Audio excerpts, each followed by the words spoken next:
Hadisnya adalah riwayat Imam Tabarani dengan hadis sahih, kata Nabi SAW, haji dan umrah akan menghilangkan kesusahan hidup dan kemiskinan sebagaimana api menghilangkan karat dari besi. Tahu karat ya? Hah? Oke. Kalau ngerti alhamdulillah. Kata Nabi SAW, haji dan umrah yang dikerjakan secara berkesinambungan. Kesinambungan paham ya? Rutin. Dari umrah ke umrah, dari haji ke haji.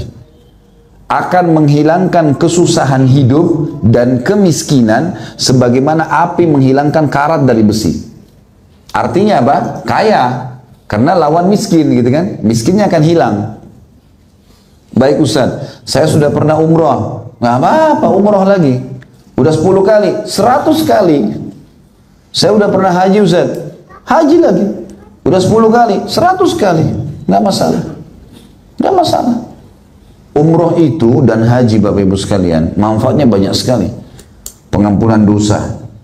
Kata Nabi SAW, antara 5 waktu sholat, antara Jumat ke Jumat, antara Ramadan ke Ramadan, antara umrah ke umrah, pengampunan dosa di antara keduanya. Yang kedua, penyebab datangnya rezeki, sebagaimana hadis tadi sudah kita sebutkan. Yang ketiga, sedekah yang kita keluarkan bayar untuk tiket, untuk hotel, itu sedekah. Berapa besar itu? Saya nggak tahu di sini kalau ringgit ya. Kalau di Indonesia itu pakai US, sekarang itu bisa 2000 US misalnya. Ya. Itu sedekah, itu besar sekali.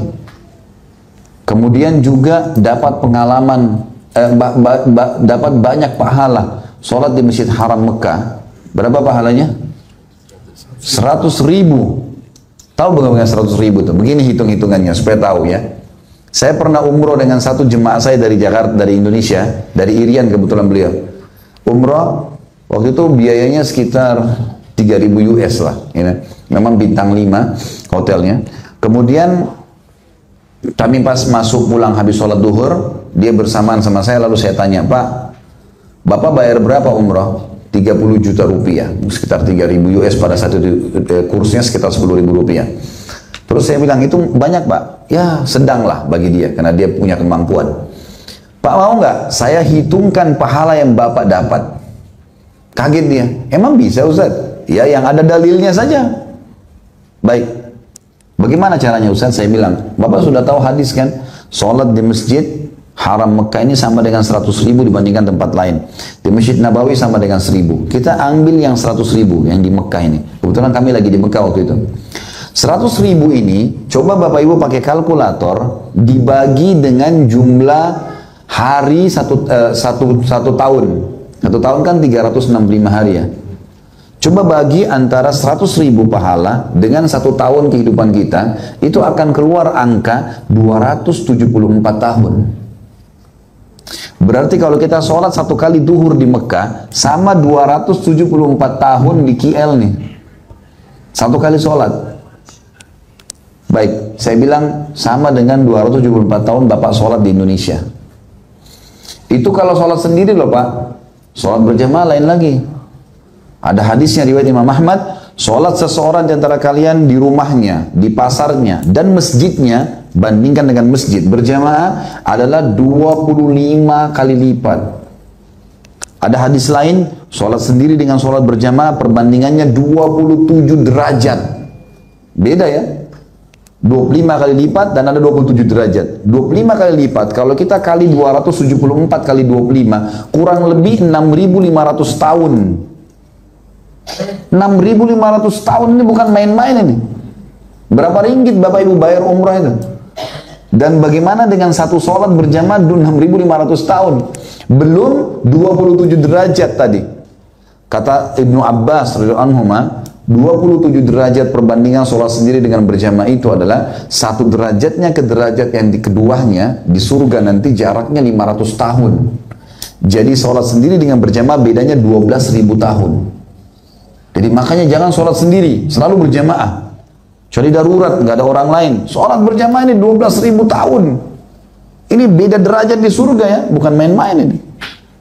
Saya bilang, Bapak bayangkan, berapa satu sholat saja, 6.500 tahun.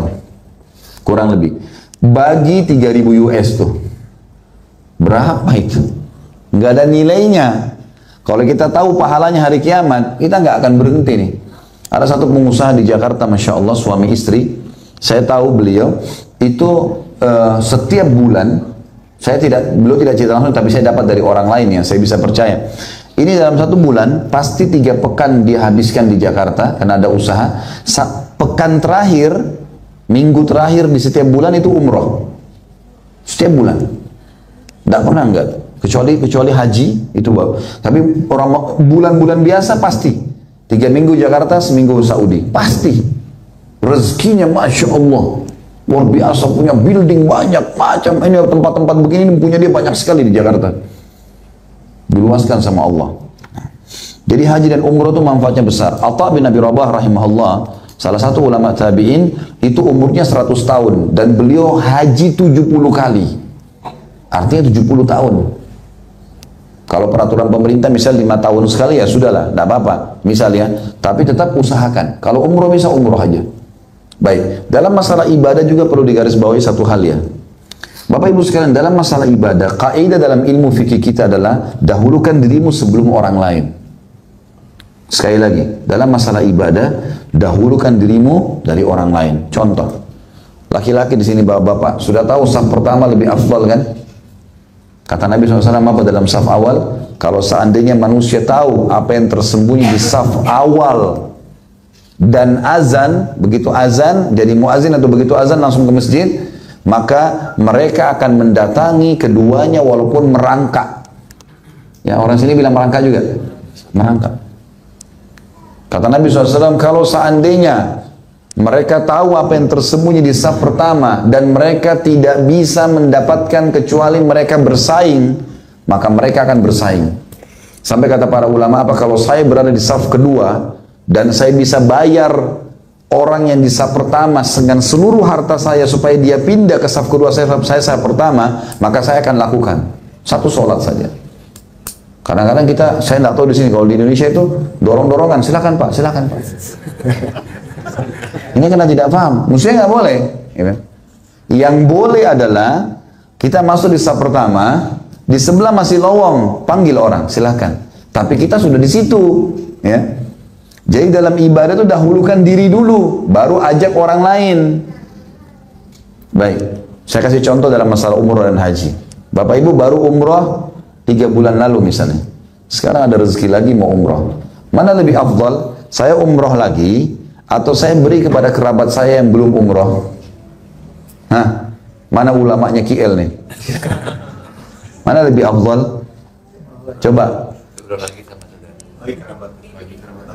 Bagi kerabat. Sepakat dengan ini? Nggak ada yang nyaut, takut salah. Nggak apa-apa. Umroh lagi. Umroh lagi buat kita. Kenapa? Karena umroh yang 3 bulan lalu belum ada jaminan diterima. Ada jaminan nggak? Dari mana antum bilang saya sudah umroh 3 bulan lalu sudah cukup ini buat kerabat saya loh? Kita belum dapat jaminan. Yang pertama, yang kedua, buku amal itu ada setiap hari. 3 bulan lalu urusannya. Sekarang tetap ada. Apa kata Nabi SAW? Jangan seseorang di antara kalian berkata, dulu saya pernah sholat malam. Itu dulu. Udah dicatat oleh malaikat, aman. Ada sekretaris nggak pernah tidur nih. Catat semua. Lengkap. Gitu kan? Tapi hari ini, besok, harus difahamin. Nah, yang boleh, kita umroh lagi sekarang. Ada lebih rezeki, umrohkan kerabat. Nah, itu boleh. Tapi kita ikut juga. Jangan kasih orang. Paham maksudnya ya? Jadi dalam ibadah itu harus begitu. Kita harus terlibat lagi, walaupun yang kedua, yang ke-100, nanti libatkan orang lain, tapi kita ada di situ. Gitu. Kecuali ulama bilang orang tua lain. Kalau kita sudah pernah haji, orang tua kita belum, itu lain. Karena ada bab bakti pada orang tua, itu lain. Dan kewajiban haji sudah selesai. Tapi kalau enggak, maka kita dahulukan diri kita. Tidak ada lagi selain orang tua yang kita dahulukan. Jelas ya? Jadi ini penting dalam masalah kaidah ibadah.